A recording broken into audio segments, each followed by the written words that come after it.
you playing the claves. I don't know where claves are anymore.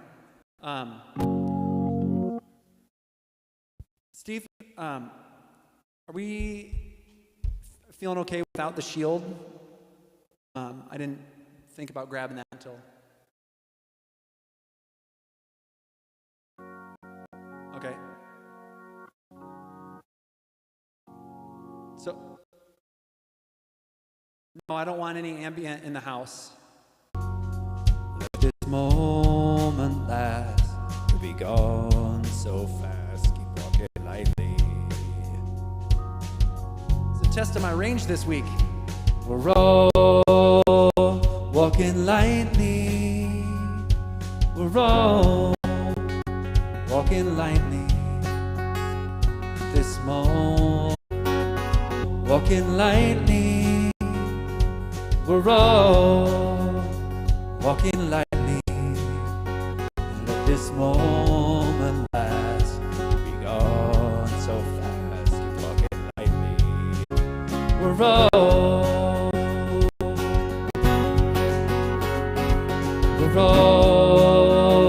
walking lightly. We're all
So real quick on the ending, that instrumental, we walk through the whole verse, and then normal chorus. We're all walking lightly.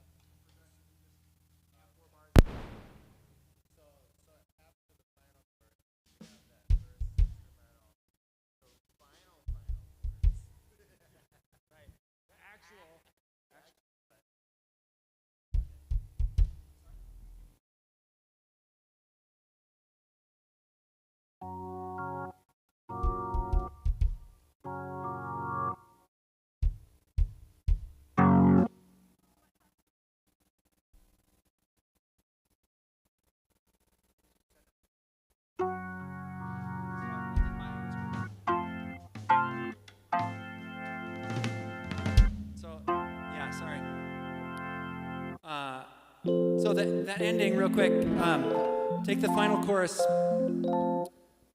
take our final chorus, and then we got our instrumental on the end. We're all walking lightly. We're all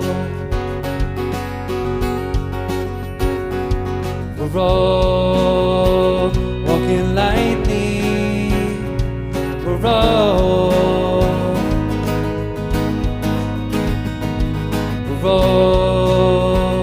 walking lightly. We're all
miscue there.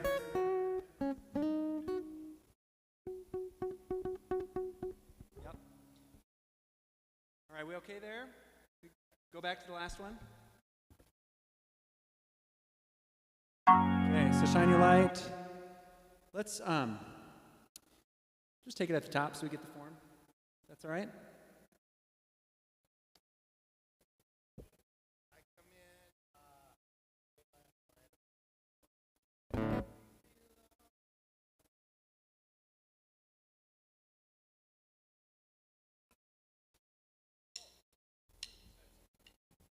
That's fine. All right, well, yeah, if you can, yeah, that'd be nice to get. It is organ or synth.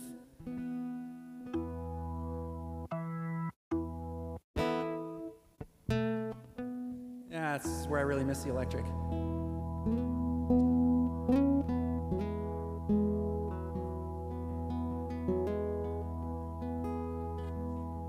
Yeah.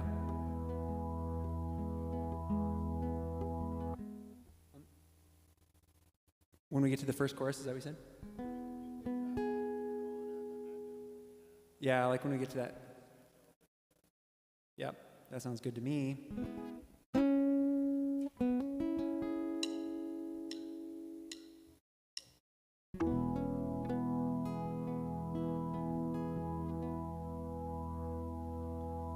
Oh my God, shine your light on us, that we might live.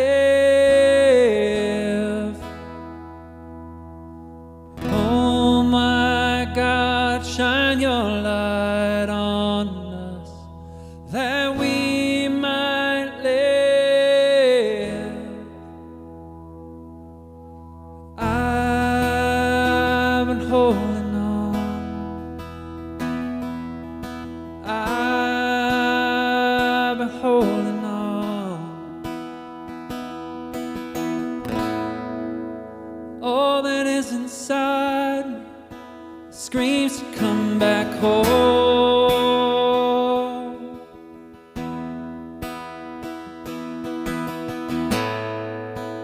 If you feel lost, if you feel lost, sing along. If you feel tired, if you feel tired, sing along. And if you feel lost and tired, this is your song.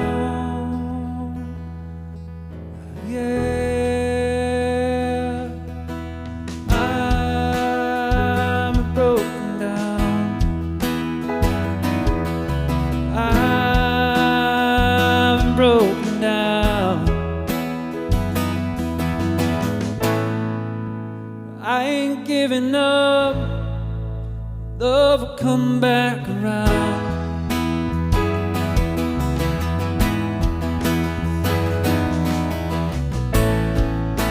And if you feel lost, if you feel lost, sing along. And if you feel tired, if you feel tired, sing along. If you feel lost and tired, this is your song. Yeah.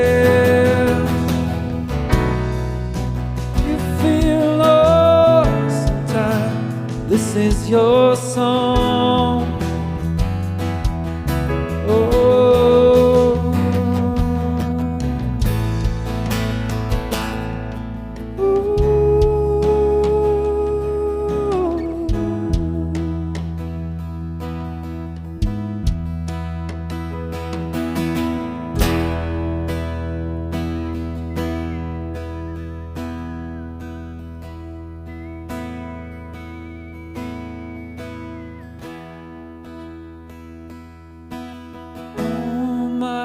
God, shine your light on us, that we might live.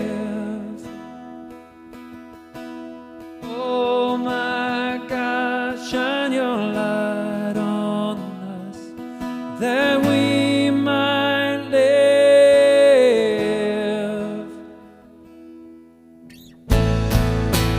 If you feel lost, if you feel lost, sing along. If you feel tired, if you feel tired, sing along. If you feel lost and tired, this is your song.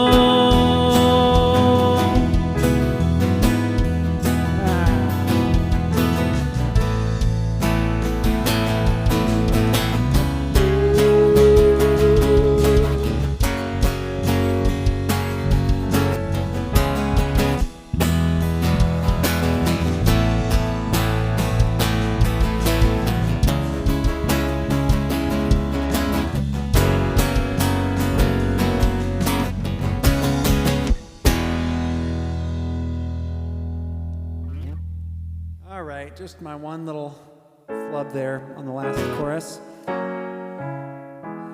Ba-ba-ba-ba-bum. I didn't skip the last line.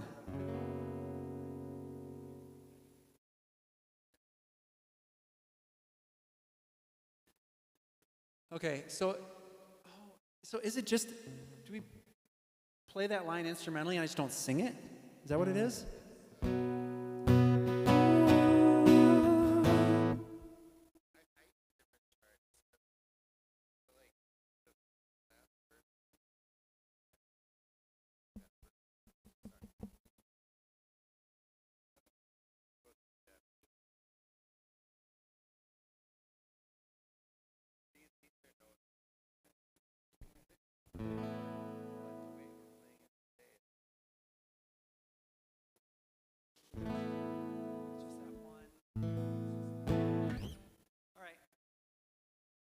To return to that another time, but yeah, okay, cool, that feels good then. It's 10:15. Feeling surprisingly good on. Yeah, it's good.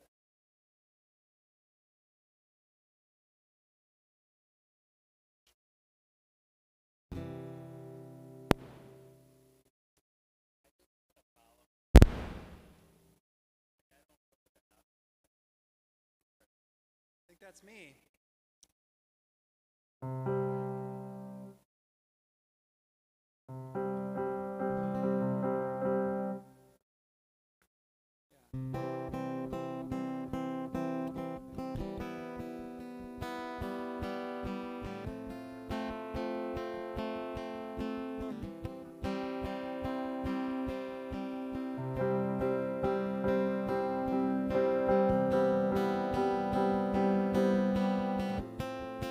Oh yeah, sorry. Yep.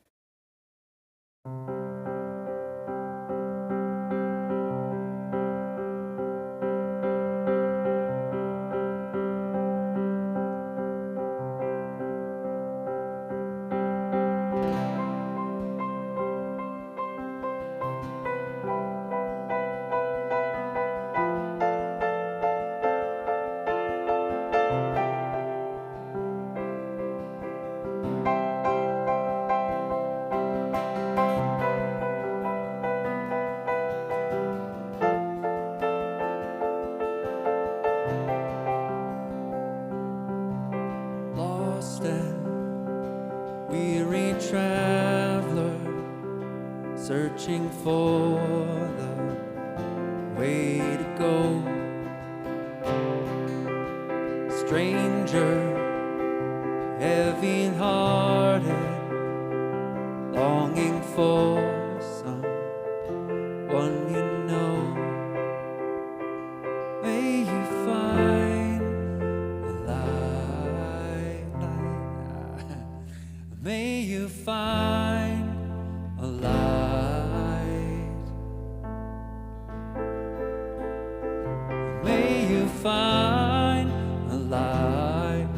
guide you home.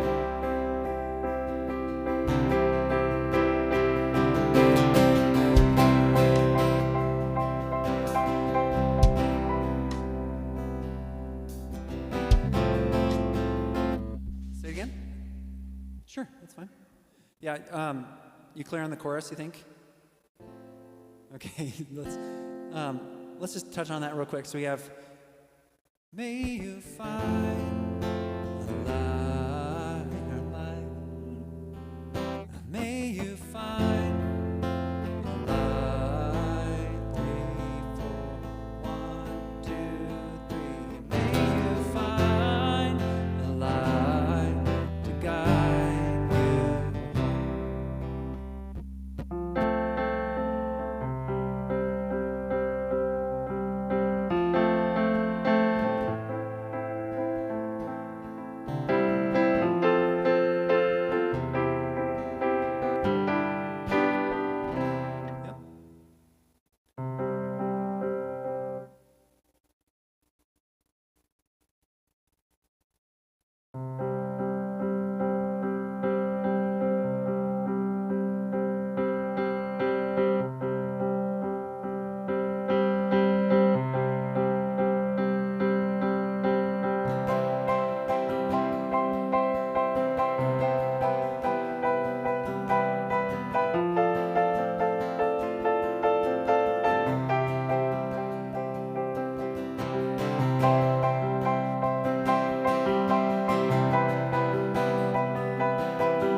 weary traveler, searching for the way to go.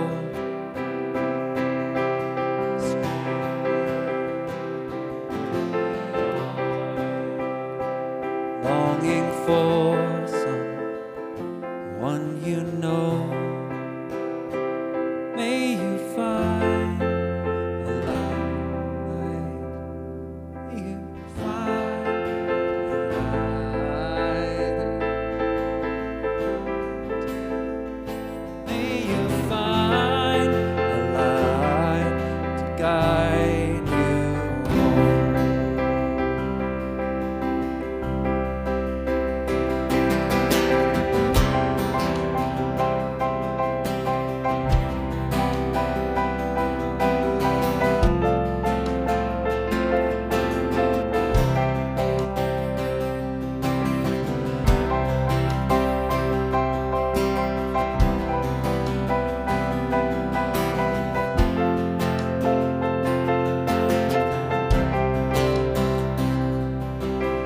There are weary travelers searching for everywhere you go.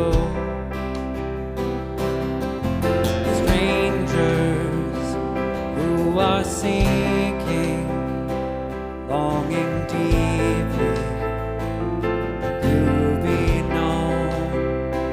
May you find a light. May you find a light. May you find a light to guide you home. May you find a light. May you find a light. May you find a light to guide you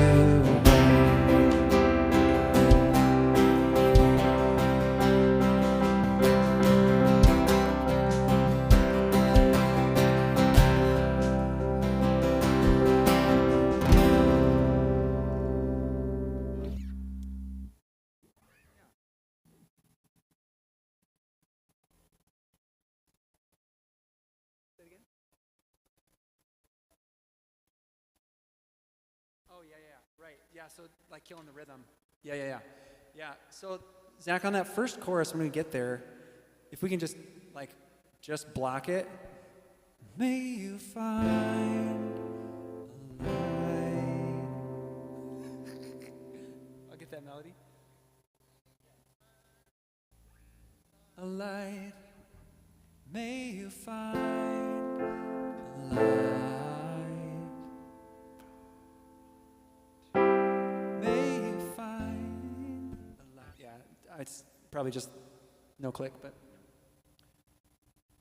Yeah. All right. Nice work, people. Got 5 here.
think that we're supposed to show up at 10:45, so.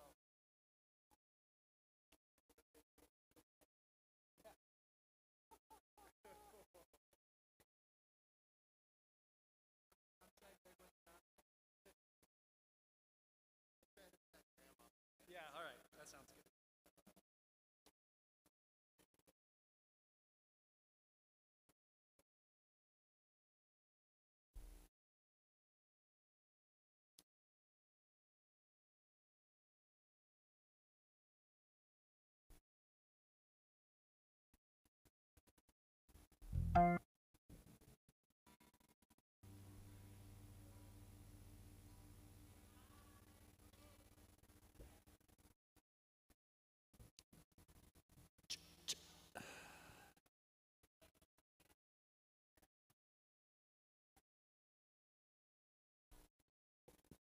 Check.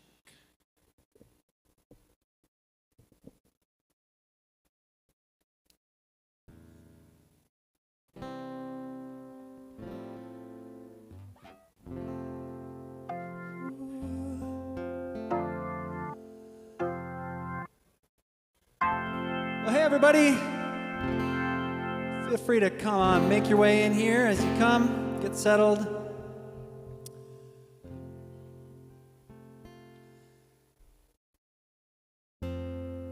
We got a couple songs that are probably less familiar to you today. So real quick, as we get started, I would love to just sing a couple of these lines and give you a chance at singing along as we come to them. This first one, the tune's called Love Light Away. And here's the chorus we'll keep coming back to. It just goes, love light away for me. Love light away for me. Okay, so try that, will you? Love light away for me. Try that. Love light away for me. I got these things in my ears, but it didn't sound like you guys were singing to me.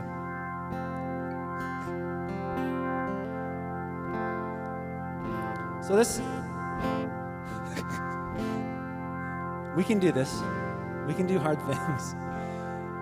Try it one more time. I'll sing it and then you'll sing it. Love light away for me. Can you try that? Love light away for me. Okay. All right, and then second one. Love light away for me. Try that. Love light away for me. Okay. All right. So we'll keep coming back to that. There's one other line I'll show you real quick. It just goes, light my path, show me a way where there's no way. Love. Try that. Light my path, show me a way where there's no way. Love. All right. We'll come back to that too.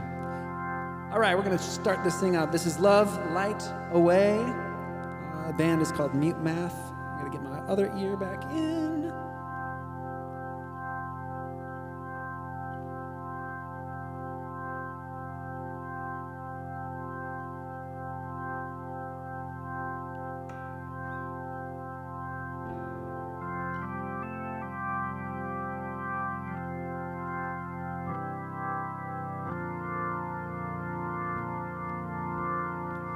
Is the race almost over? I've been running my best with the weight on my shoulder and the world on my chest. I can't sleep though I'm tired. I don't know where to turn. My head's in the fire. My bed's on the curb. Try this. Love light away for me.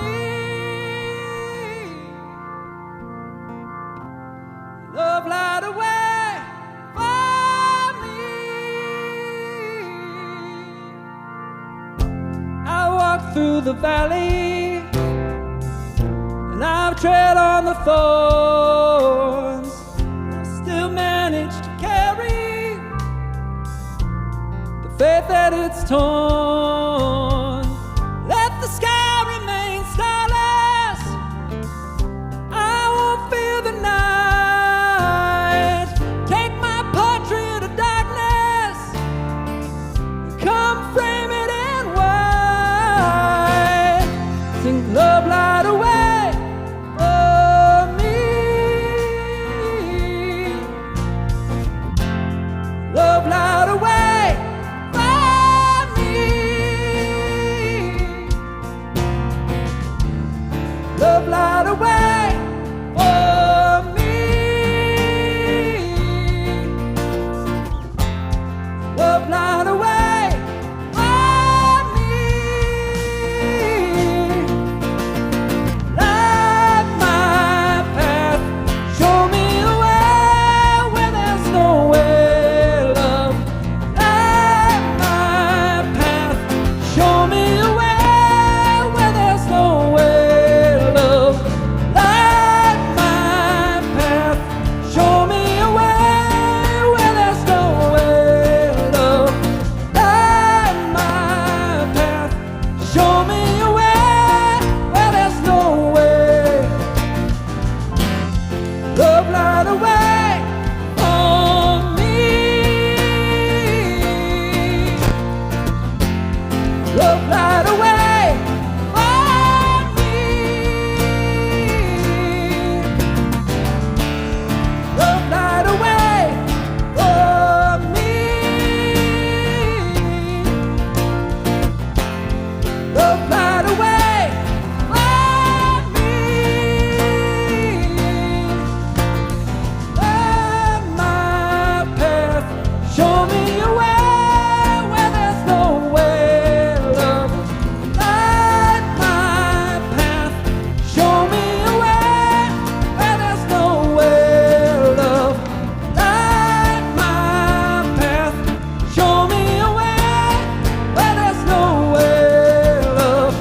Light my path, show me a way where there's no way. Love light away.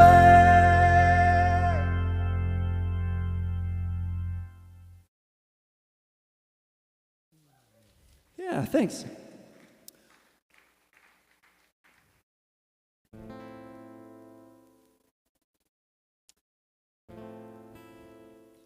All right, well, we're going to slow it down just a little bit here, and this one is called See the Love.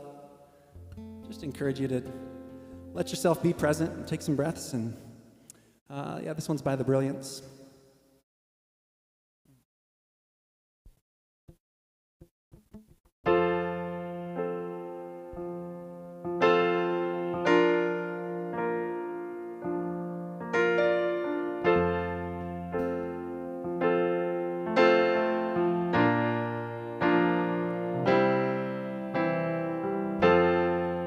Every day we go to war again, we assume we know so much more than them before we hear what they have to say. Headline breaks and we start to hate again, calling them names again. We give our peace away. I hope they see it, 'cause I wanna see it. I hope we believe it. I wanna see the love all around you, all around you. You sing that? I wanna know that love is all around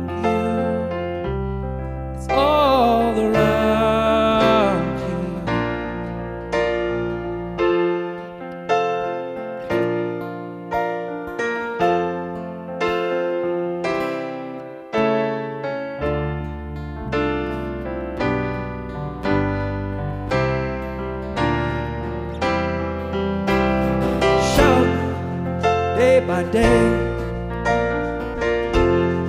Hope fades away, and then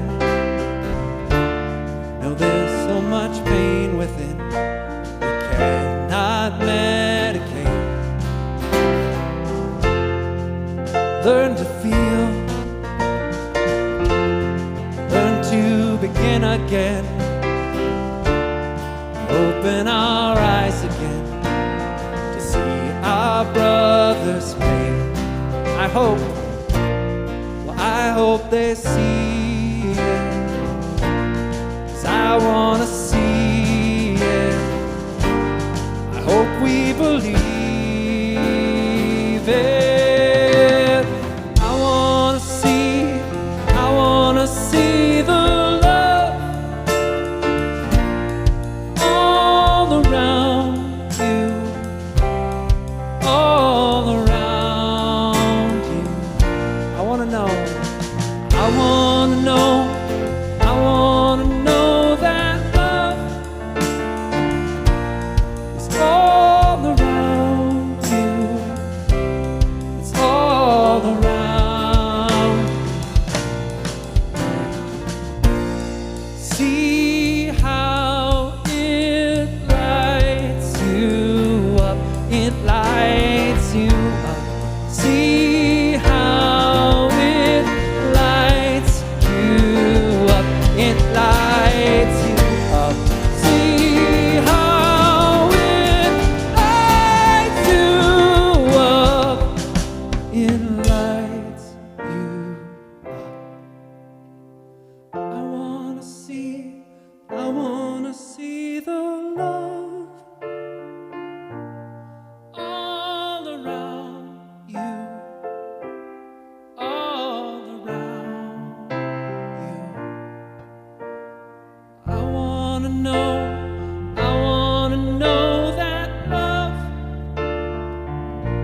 is all around you. It's all around you.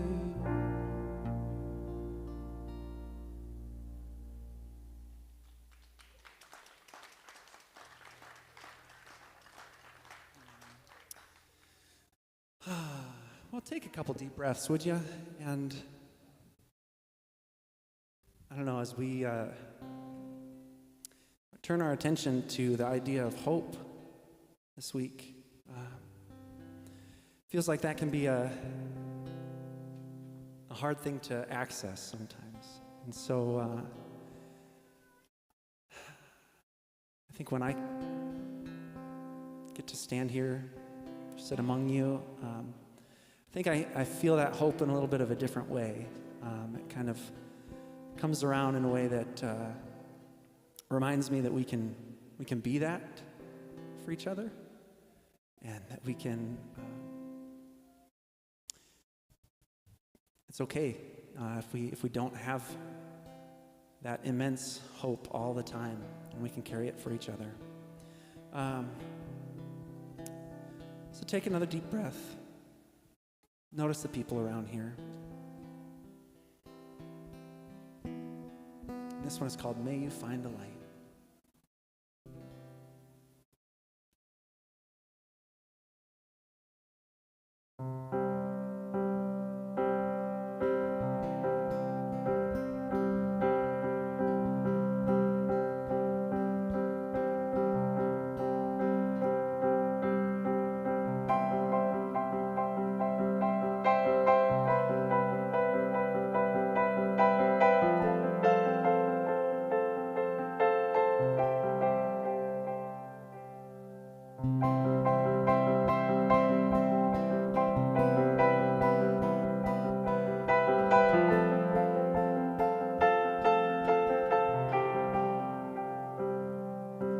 Lost and weary traveler, searching for the way to go. Stranger, heavy-hearted, longing for someone you know. May you find a May you find a light. May you find a light to guide you home.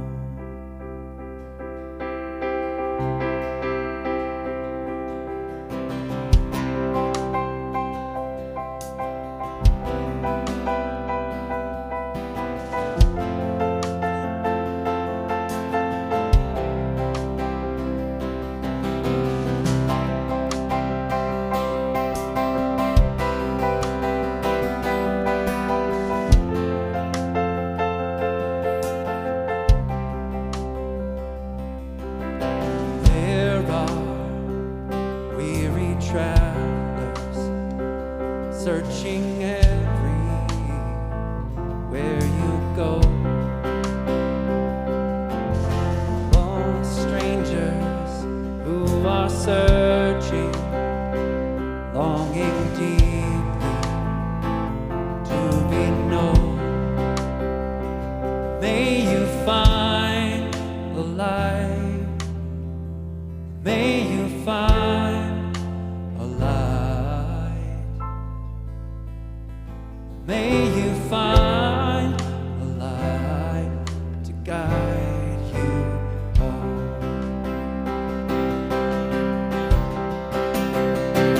May you find a light. May you find a light. May you find a light to guide.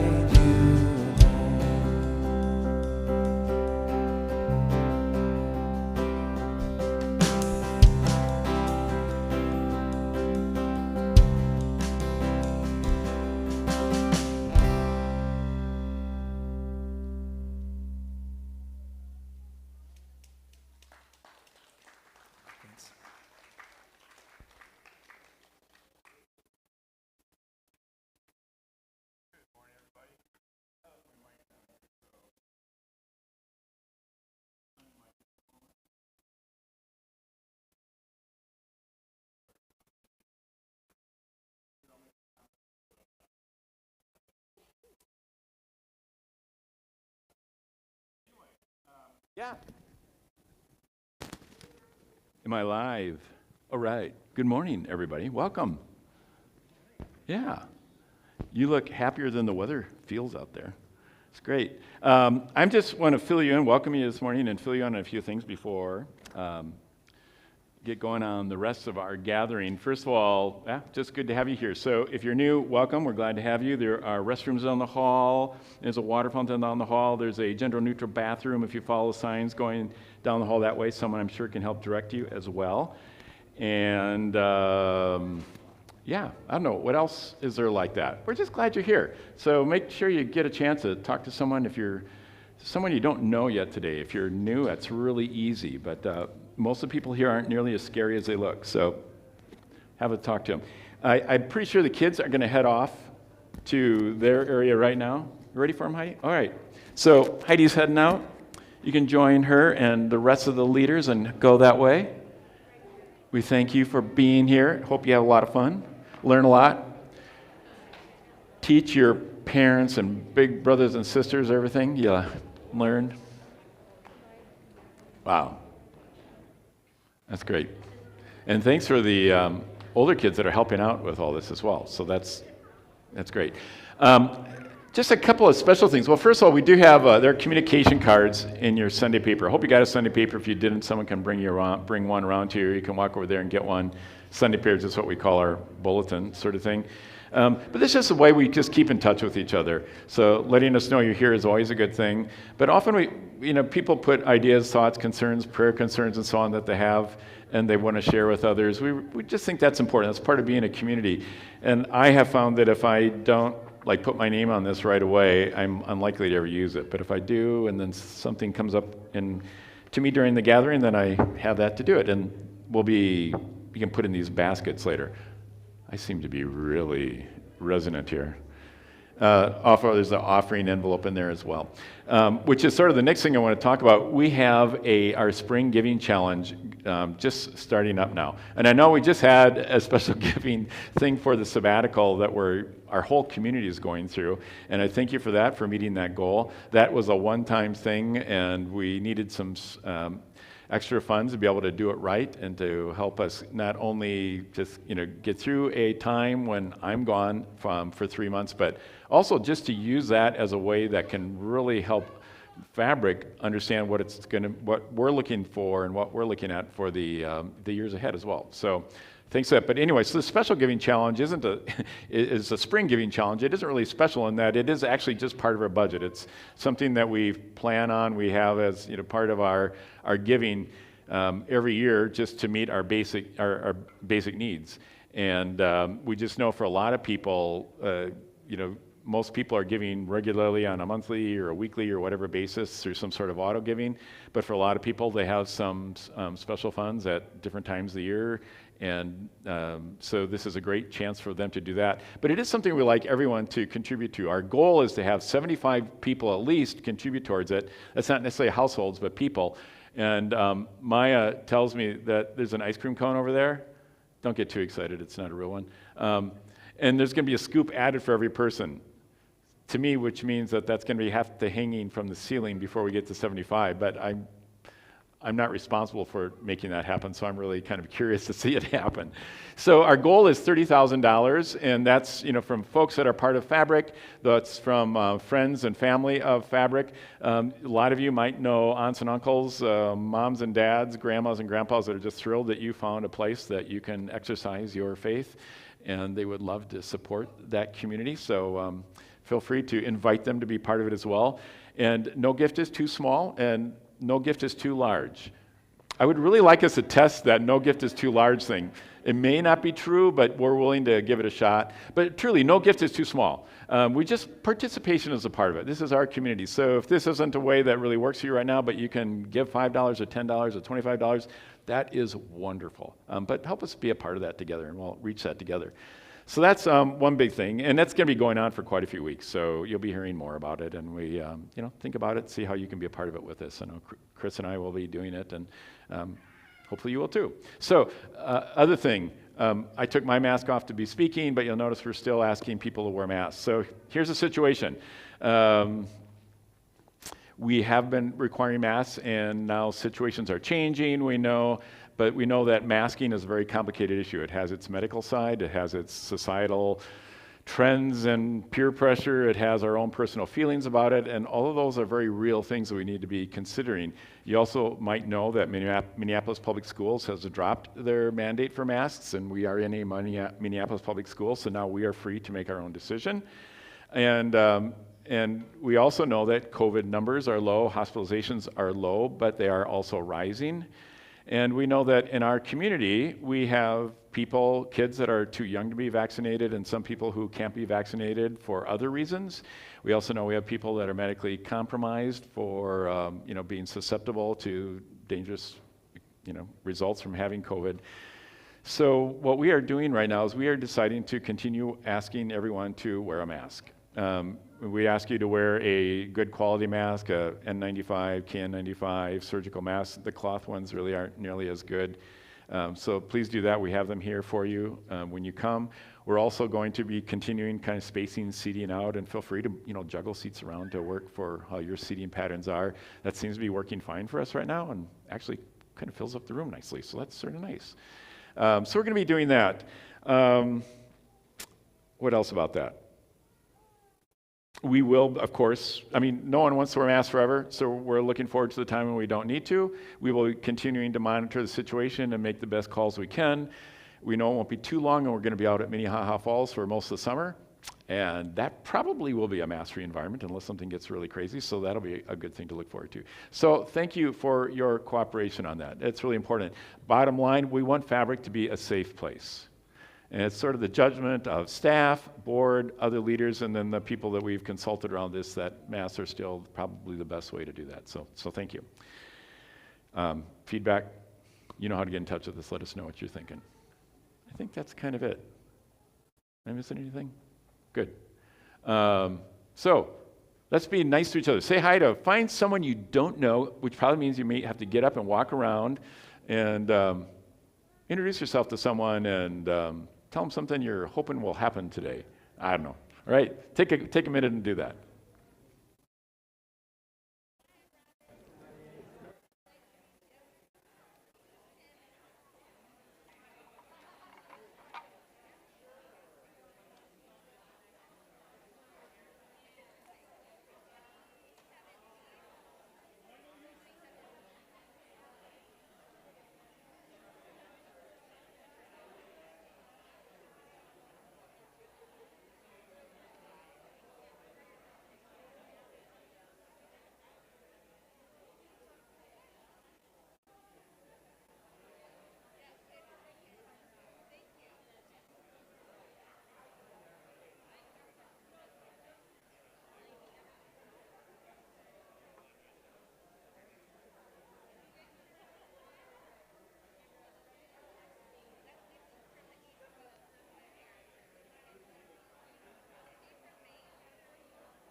All right, good morning again. Thank you. And as you get back to your seats, I just want to mention one other thing that is happening today. And almost all of you know and are missing mourning the life of Anne Skoglund, who, let's wait for a moment of quiet.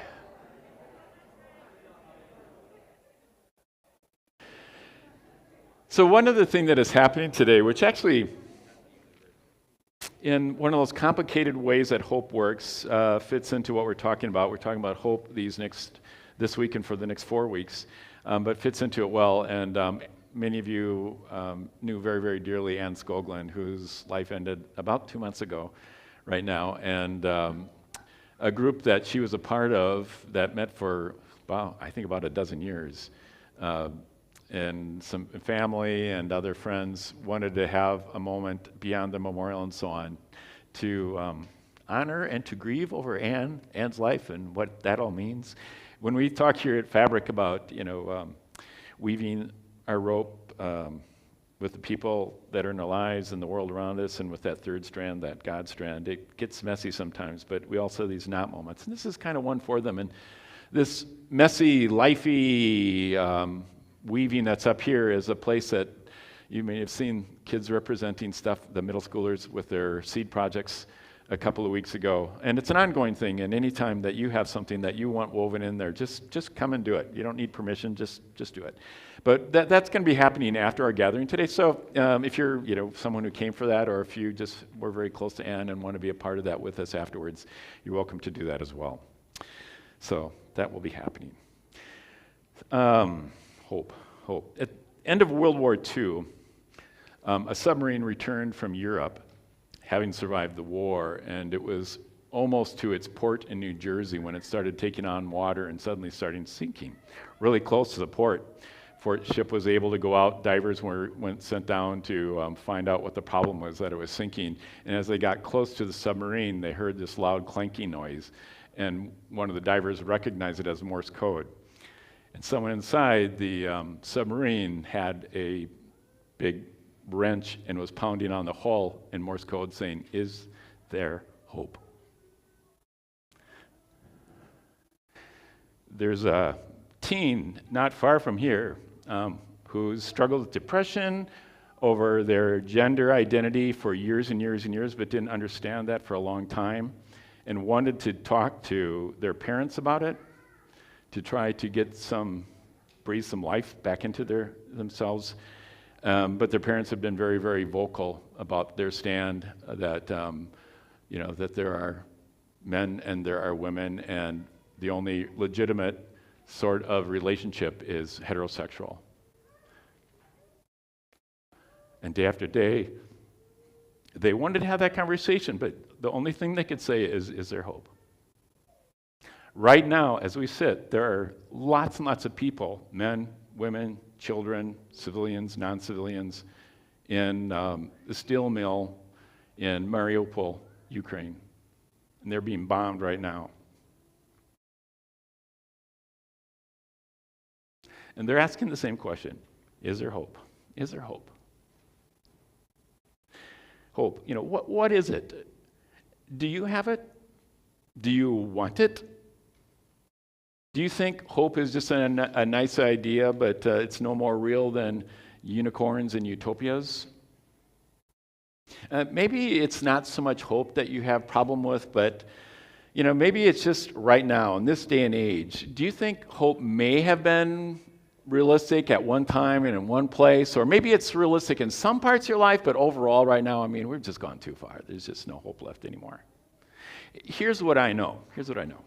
One, I don't know. Hope lives in each of us, or it doesn't.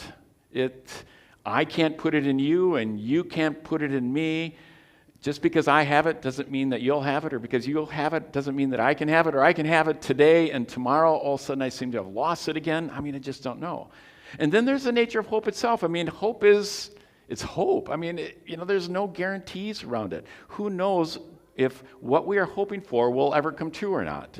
Hope by nature has no guarantees. I also know that hope is challenged in ways today that are unique and they are hard. And someone can tell us as long as they want that people have faced just as difficult situations in the past, but somehow that doesn't seem to make any difference right now, does it? It's unique and it's hard right now. Acknowledging all that, we are going to spend the next several weeks understanding and searching for hope. We're going to be doing it together, and I hope each one of us is going to be doing it on our own as well. And to start doing that, there is one thing that needs to happen, and that's honesty. Honesty. I need you to know that I have absolutely no intention of trying to cheer you up. I am not trying to make you feel good so, that all this big bad stuff will kind of recede into the background. No, I really am not interested in it. And this is not a things aren't so bad campaign. No, we are going to be honest, and we are going to look at the realities of all these obstacles that we face, and we are going to ask questions of hope right in the face of them. You see, hope isn't something that we do instead of being worried or being afraid or being overwhelmed. No, hope is something we do because we are worried and we are afraid and because we feel overwhelmed. Honesty is also something that you need to have, okay? I'm hoping that if hope is going to have any meaning for you at all, it has to be an honest hope. It needs to address the real stuff, the real way that you are encountering it in your life. Now, you don't have to tell me what all those real challenges, those real obstacles are at all in your life. You don't need to tell me about them, but you can't hide them from yourself. If you do, your hope is merely a fantasy. So, what threatens your sense of well-being? What challenges are you facing that you really do not have any answers to right now? Maybe you have hope, maybe you only have a little bit, maybe you are feeling hopeless. Frankly, that doesn't matter. Now, you may have noticed as I'm talking about this, I'm being pretty abstract and theoretical. It's because I don't want to prejudice it. Like, make you start thinking about certain kinds of hope, certain kinds of challenges, certain kind of obstacles that might be in your life. I want you to do that. I don't want to steer you down a track. On the back of your Sunday paper, you're going to see a box up there in the upper right corner. And on it, it says, "These are things that take my breath away." I'm talking about the I just got punched in the gut type of take your breath away, right? They keep me awake. They weigh on me when I think about them. What I'd like you to do is to take some time and to write about what are those things.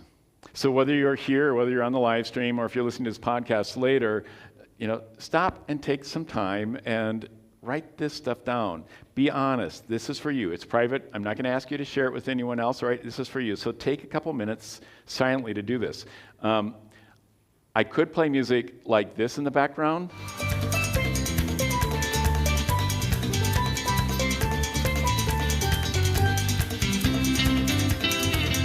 I don't know about you, but all my problems just disappeared, right? On the other hand, I could play music like this in the background.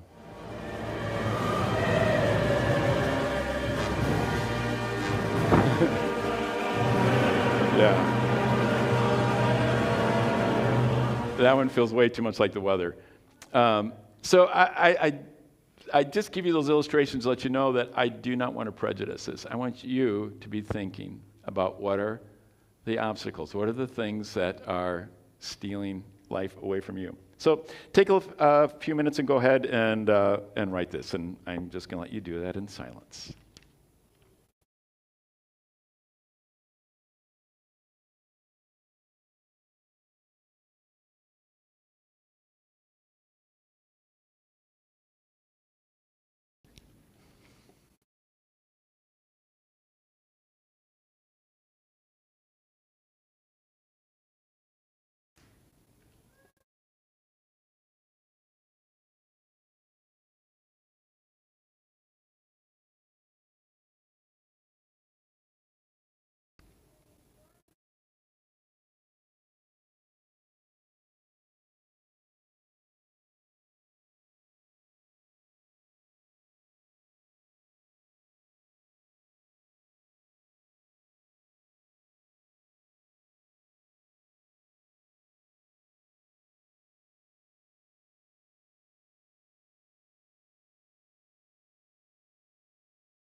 Okay, you can keep working on that. This could be a good journaling project for you, particularly this week, and so keep on doing that.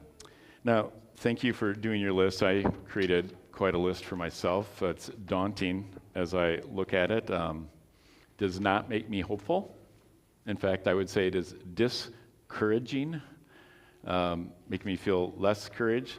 But it also, when I look at this, makes me like, I want to figure this out. I don't want to give up. I don't want to give up on anything on this list. I want to have hope. Brene Brown, I know many of you are familiar with her in her book, An Atlas of the Heart, which I recommend you, says, we need hope like we need air. You can live 30, 40 days without food. You can go 4, 6, 7 days without water. You can live about 8 minutes without air. Living without hope is just, it's suffocating, and we turn to various unhelpful and unhopeful behaviors to survive when we don't have hope, and we don't want to do that. That's one of the things that we are here as a community to not have to do.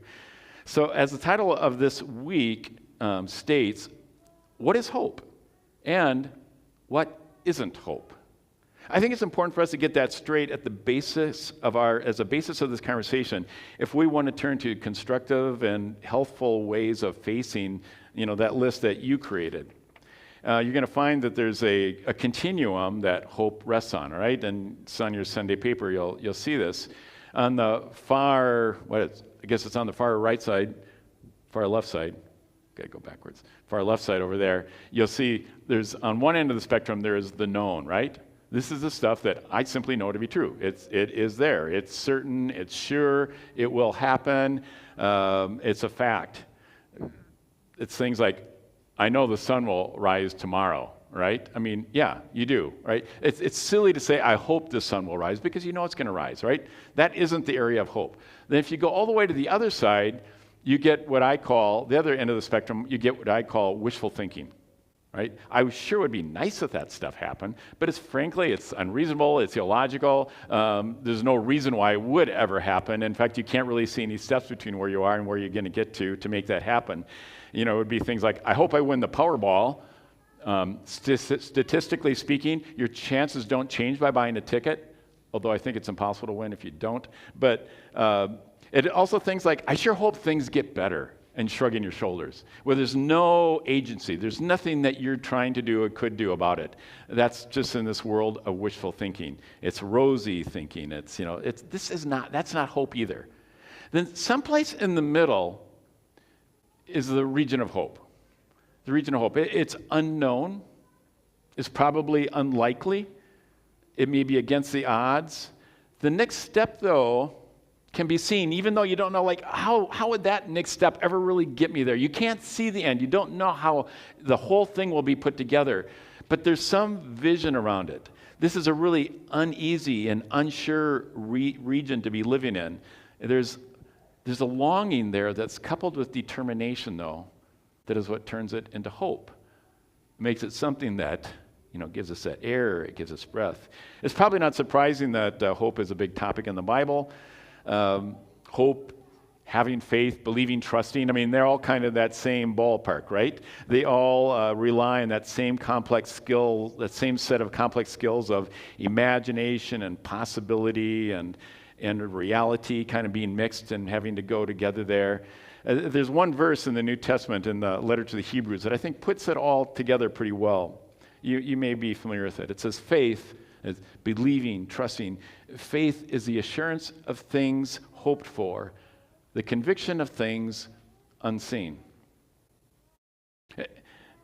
That's why any kind of hope is hard, because it's assurance of something that's kind of iffy, and it's unseen yet. Hope's assurance isn't certainty. It's the kind of assurance that it gives operates like trust does. It operates like faith does. It's what can't be seen, at least not yet. It isn't a fairy tale, but it's still a stretch to think that maybe it would happen. If you want hope, and I hope you do, in fact, that's one of the things I wrote on here, is that I hope that we could somehow be a community that's able to see past all the things that we write in that box and actually start working on making them be the world that we live in. If you want hope, you need to know what it is and you need to know what it isn't, so that you don't let someone else's, pie in the sky, Pollyannish, rosy-tinted fantasies just ruin your taste for hope and give up on it and say, I'm not going to go. That's just dumb stuff.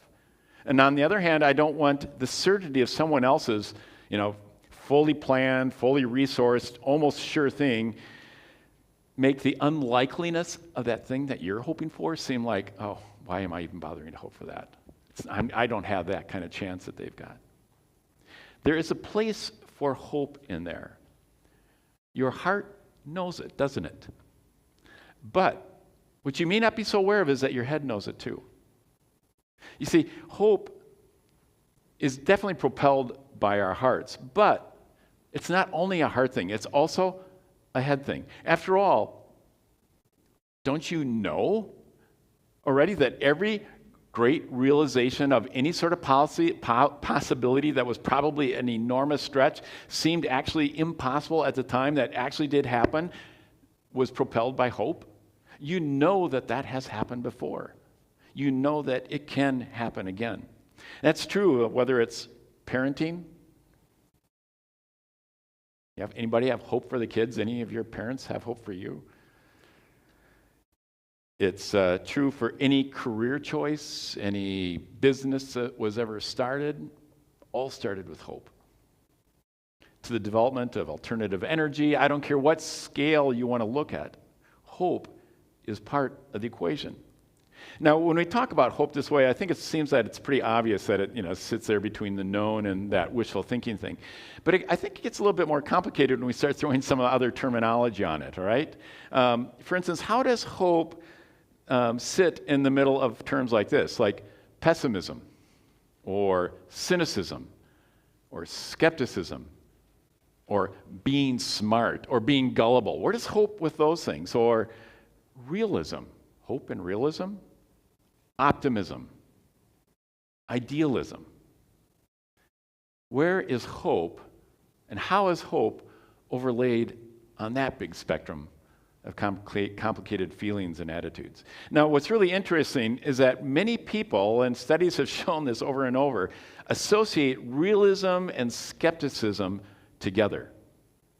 Sometimes even realism and cynicism. In fact, most people think that cynics are smarter than other people and better predictors of what the future will happen. In that scenario, there's really no place for hope, right? There's only a place for cynics. On the other side of the scale, you have this idea that optimists are only wishful thinkers. They're suspending their rational thought, and the idealism that they're operating from is never going to get them anywhere. In that scenario, hope is lumped in with wishful thinking, with dreamers, and it's dismissed. Now, it's interesting. History and psychological research have found that those correlations are not true. In fact, what we find is that realism does not lead to cynicism or pessimism. Realism actually leads to optimism and hope. Now, what Sonia fill in there is that hope is not only the encouraging air we need, although it certainly is the encouraging air we need, it is also the rational air we need. There is reason to have hope.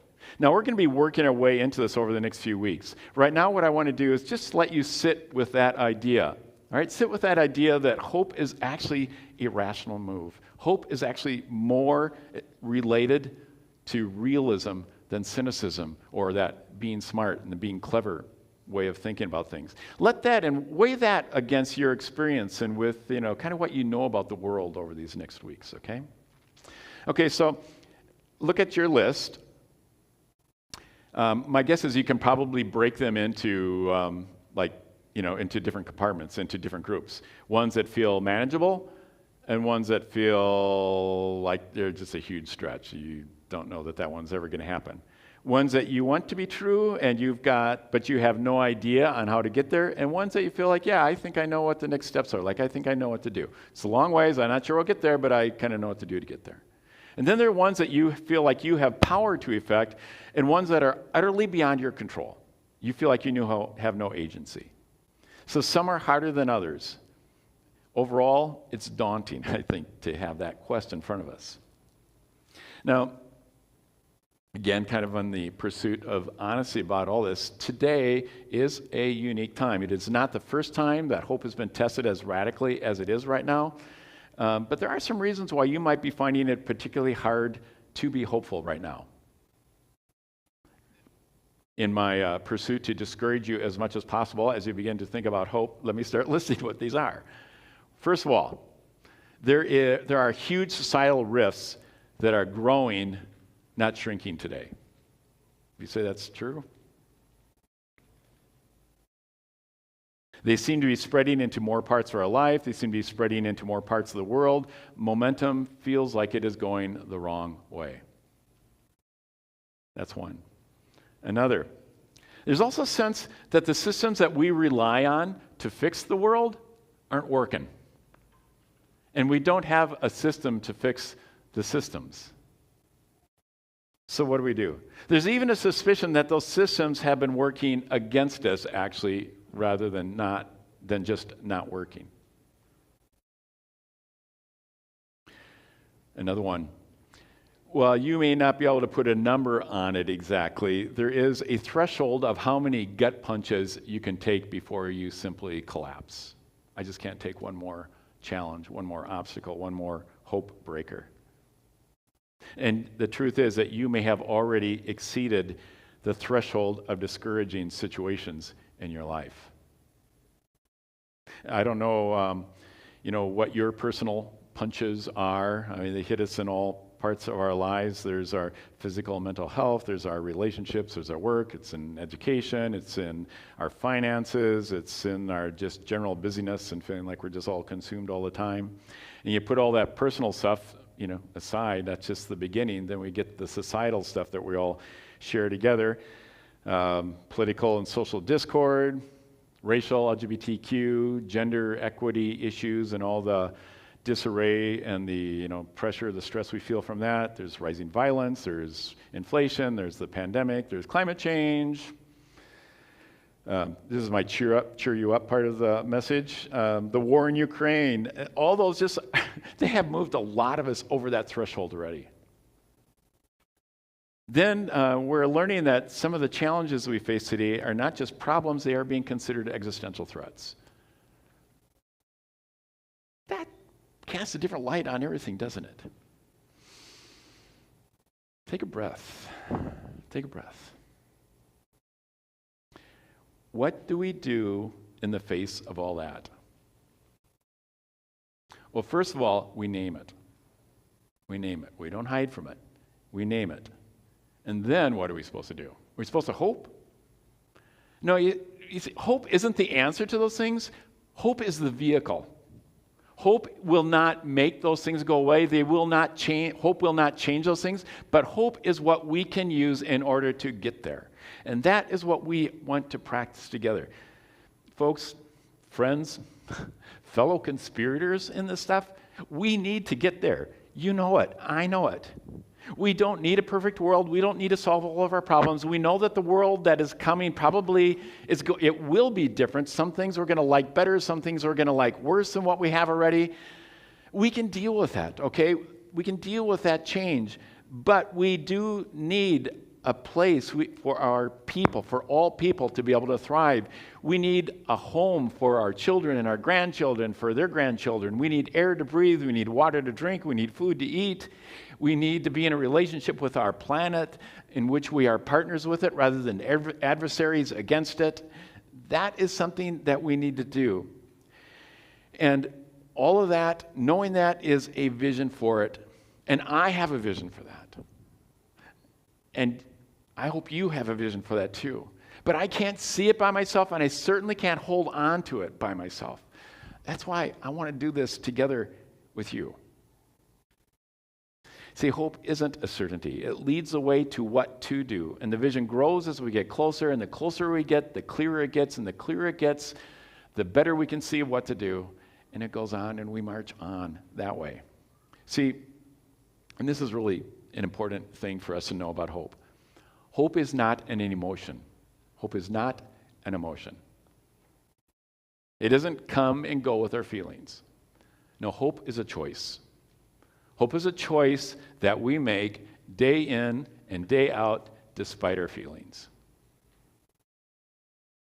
And we claim it together. Lots of emotions tag along with hope, I know that.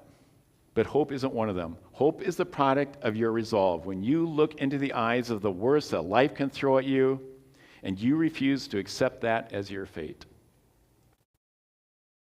Now, I do need to throw the caveat that if you're struggling with hope and with depression because of mental health issues that you have, this conversation is so important for you.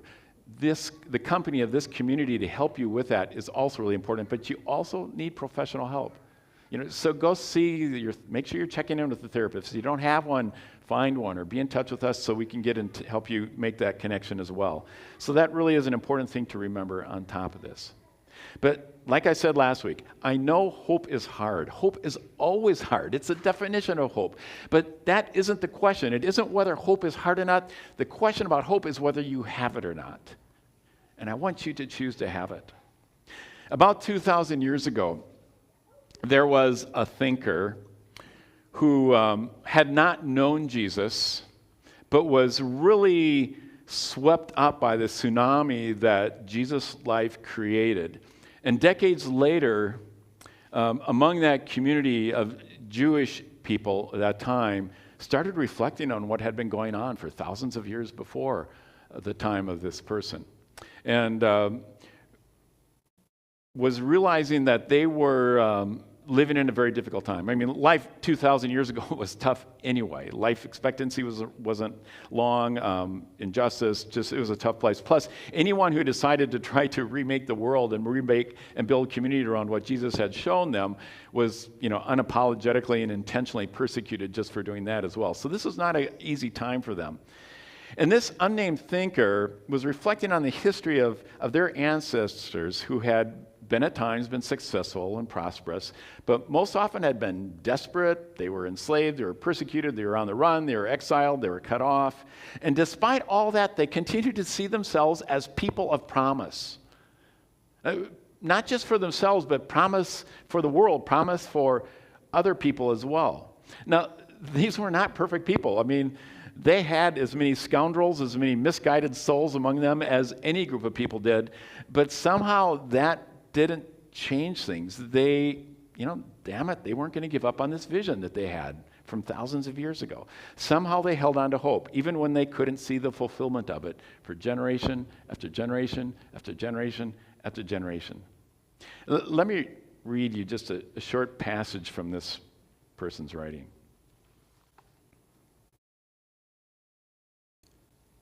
This writer had been parading like dozens of characters that are these Old Testament figures past and showing how they were holding on to this hope no matter what. And goes on and says, all of these, they all died in faith. They all died holding on to that promise without having received the promise.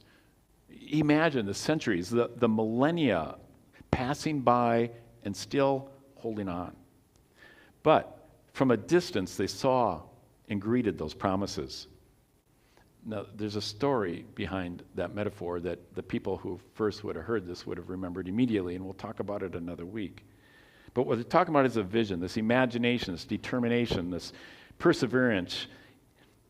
Each of those people for those generations and generations had seen their lives, their work as part of something bigger than what they themselves were accomplishing. Something that could ever be realized in their own lifetimes. In fact, often they were seeing their situation digressing rather than progressing through their lifetime. These people confessed. That word means spoke the same thing together.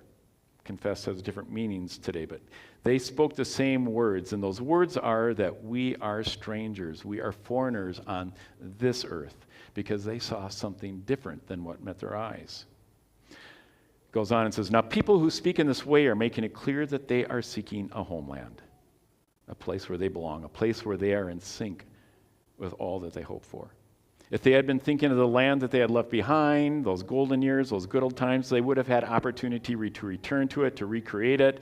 They could have settled into that and settled for that, but as it is, they yearn for, they long for, they desire a better country that is a heavenly one. Like the kingdom of heaven that Jesus talks about. This isn't heaven as a place you go when you die, but a place where God is alive right now, right here, woven into our lives and the way we live together. Therefore, God is not ashamed to be called their God. Indeed, God has prepared a city for them. Maybe the most complicated few words in that passage. in an era 2,000 years through culture and language and geography where they saw a very instrumental type of God. But what they're saying is that God was in sync with them. They had a vision and of being woven together with this fabric of existence that they were a part of and could find their place in. 2,000 years ago, people were hoping. That hope had been passed down to them by over 1,000 years or so by others, and is now passed on to us 2,000 years later. So are we fools? Are we suckers? Or are we part of this long chain of architects of what will be who won't give up even when it isn't going the right direction right now? In the weeks to come, we are going to be looking at how hope grows and how it can change the world.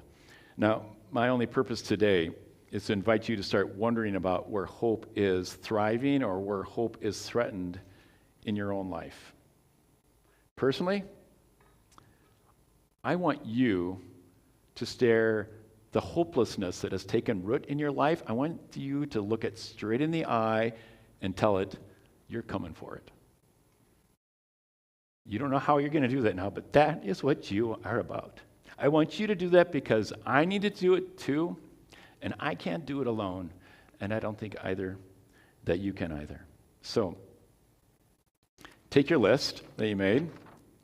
If you didn't actually write it, rethink it in yourself. Maybe say some of the words of it. I would encourage you to mouth it, even if you're not making sounds. Say them to yourself so that they're real and not just being hidden someplace where you are safe from having to deal with them. Those are your hopes. And in some ways, the things here are also your prayers, aren't they? I mean, but what is prayer after all, except a voicing of what we hope for, what we desire, sometimes what we're joyful for, to the world around us that we want to join in with, to have it be the way it could be. And somehow there's something communal about doing that three-stranded nature of it that might seem kind of weird, but it feels good for us to do that. So I hope you did write it. Trace your finger over the words and over each line, or like I said, kind of voice them to yourself. You don't need to feel heroic about overcoming your doubts. You don't need to feel like, oh, well, I know what to do next or something. Just let them be. Accept them. Like I said, just stare them in the face and let them know you're coming for them.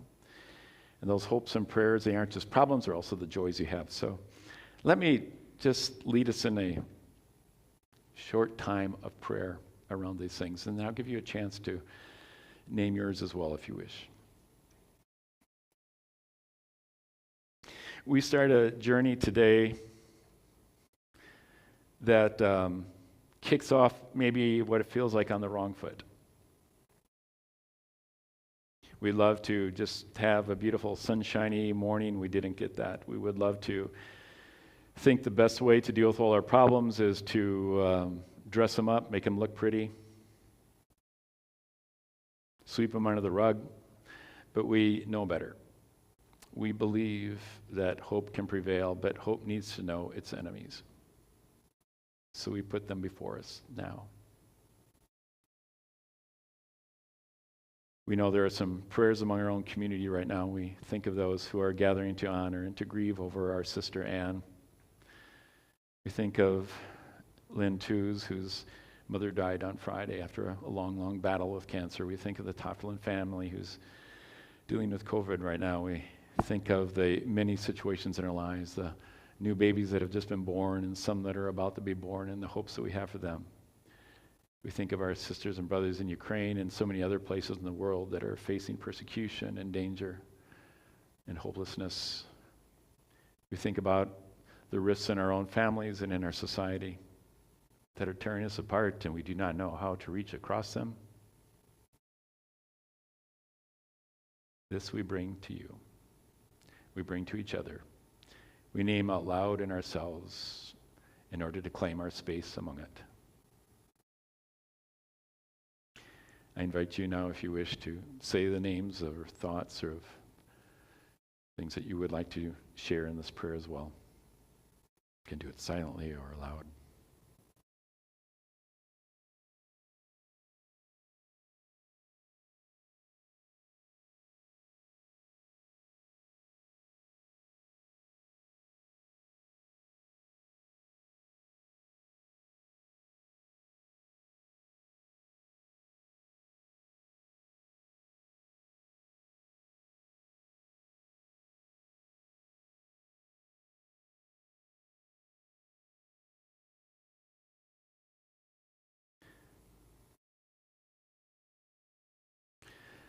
this awkward silence we give to you. May we hold it together and find a way forward. Thank you. I invite the band to come up. Did you say offering thing? Offering. So you have the baskets there. I invite you to thoughts and prayers you have on your communications cards. Stick them in there. They can come up here by the candles. Your gifts as well. Thank you for being with us here today.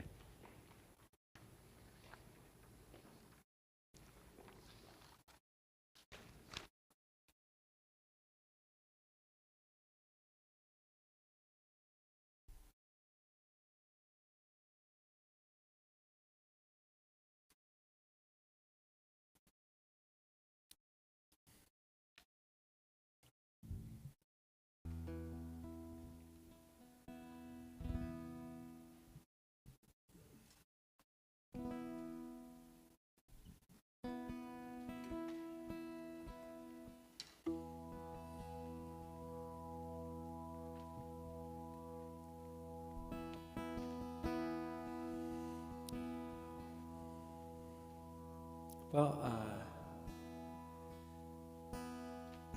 I don't know what that experience was like for you of staring at some of those seemingly hopeless bits. But I think it's worth, like Greg was saying, just being honest about them, looking directly at them, leaning into them. So I want to sing this and really just encourage you to let the fullness of all of that be present to you,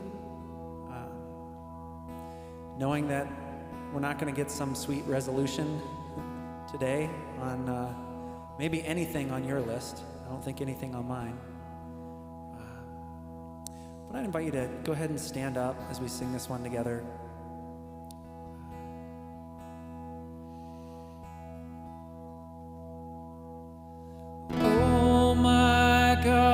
Shine your light on us, that we might live. Oh my God, shine your light on us, that we might live. I've been holding on. I've been holding on. All that is inside me screams to come back home.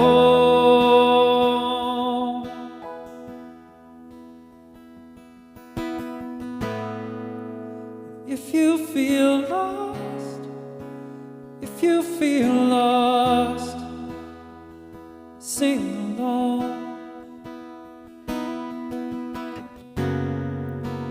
If you feel tired, if you feel tired, sing along. If you feel lost and tired, this is your song.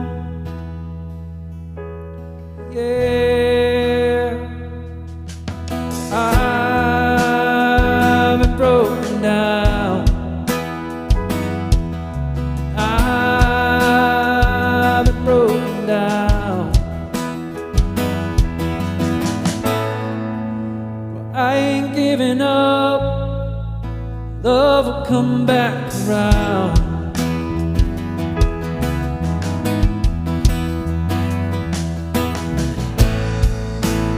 If you feel lost, if you feel lost, sing along. If you feel tired, if you feel tired, sing along.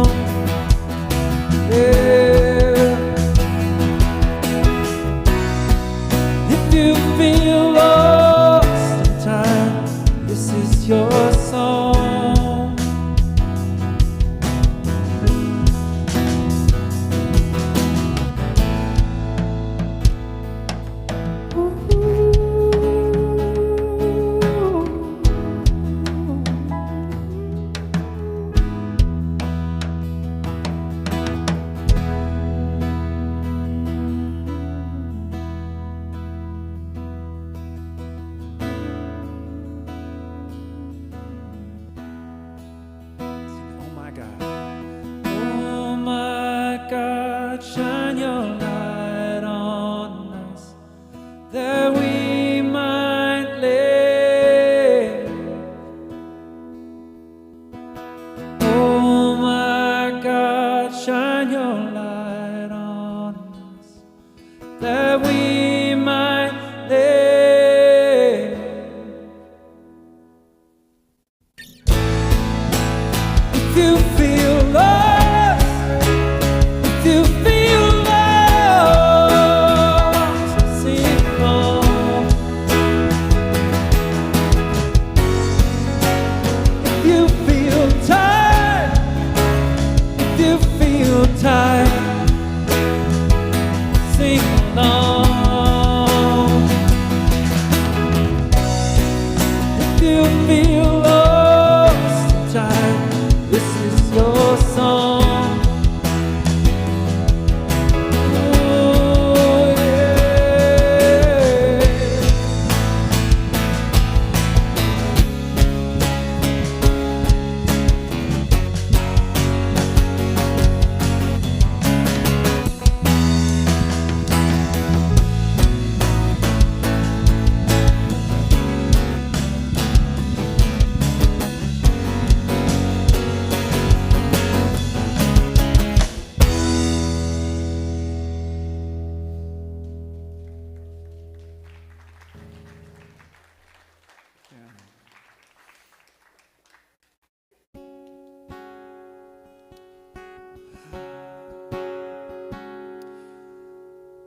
Well, here we are.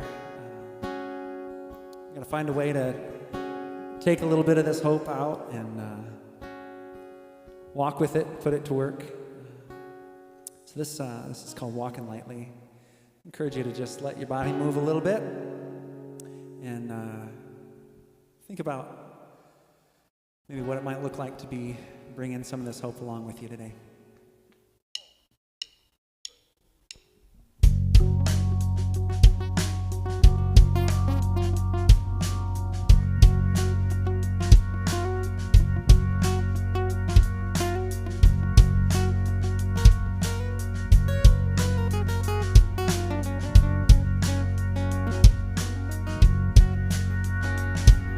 Roll, walking lightly. We're all walking lightly. At this moment last, could be gone so fast. Keep walking lightly. You help me out there? We're all walking lightly. We're all walking lightly. But this moment last could be gone so fast.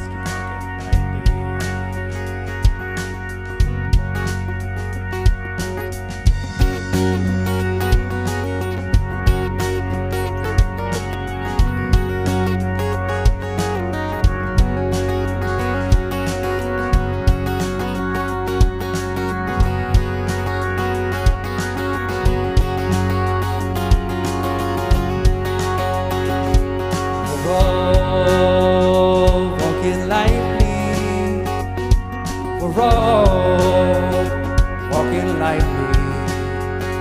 Let this moment last. Be gone so fast.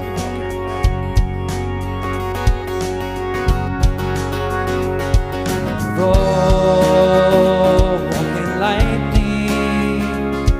We're all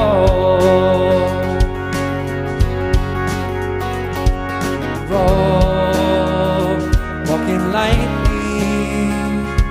We're all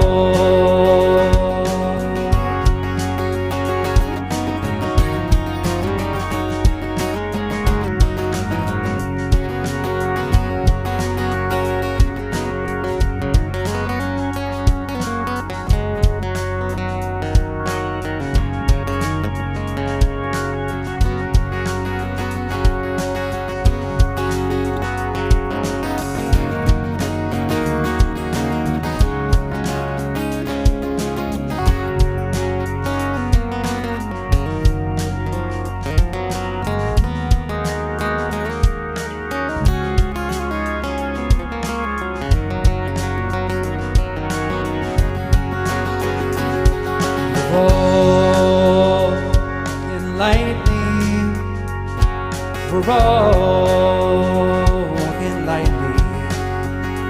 Let this moment last. Gone so fast.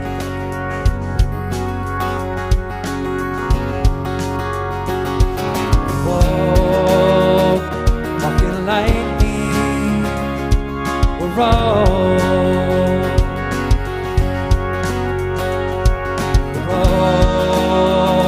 walking lightly. We're all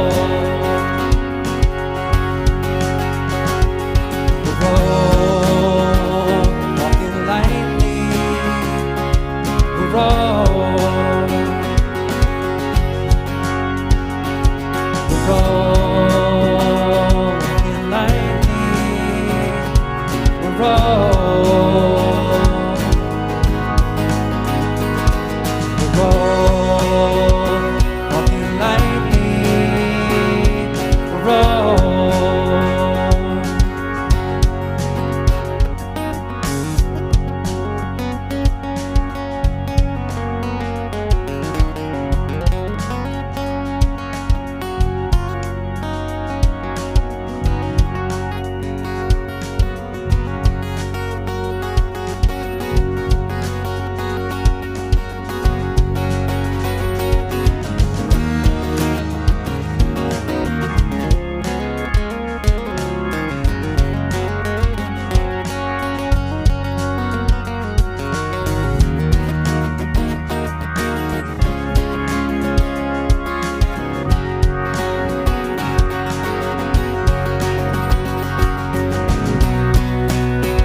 People think we're more divided as a country now than we've been in a long time. I know it can seem that way, but when I was a little kid in 1969, the Vietnam War was tearing the country apart. And they'd shot John F. Kennedy, and they'd shot Bobby Kennedy.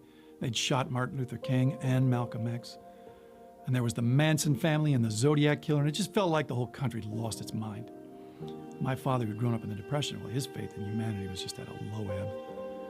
And the two of us that June were driving from LA to Oakland in an old 1960 Oldsmobile, and the water pump blew out south of Bakersfield. And so this was long before cell phones, so we were gonna have to hoof it like 9 or 10 miles into town when this young cowboy pulls up in a flatbed and offers to tow us in. And all my dad had on him for money was this old Chevron gas card, so he kept telling this young fella, you know, I can't pay you.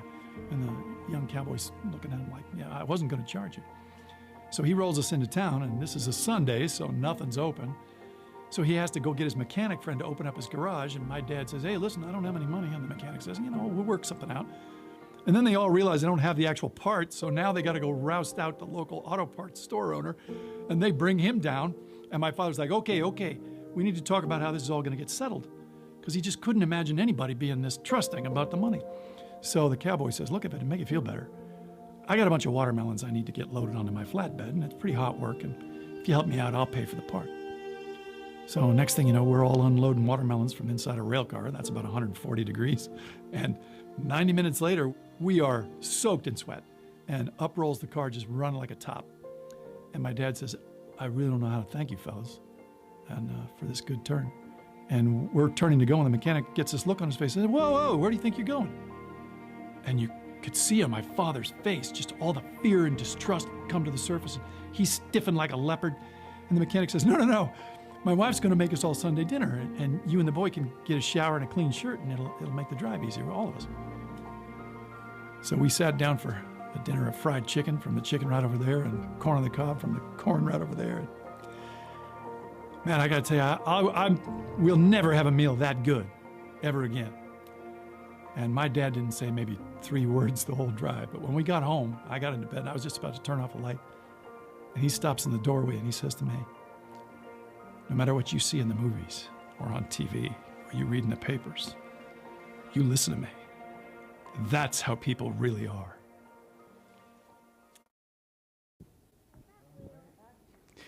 So I hope he's right. You know, there is. We could name all the problems all day long, but I think there's an undercurrent of love and care and people who want to learn to love and care that is so much a part of who we are and what we see that we don't see it anymore. We miss that. And that's there to help us make those hopes. So if you're here to help us be part of this moment of hope with Anne, please stay for that. We're going to do that, start that in a couple of minutes. Otherwise, just keep weaving that fabric this week, folks. That's what we all need to do. We'll see you next Sunday. We're going to be talking about hope exists where you have it.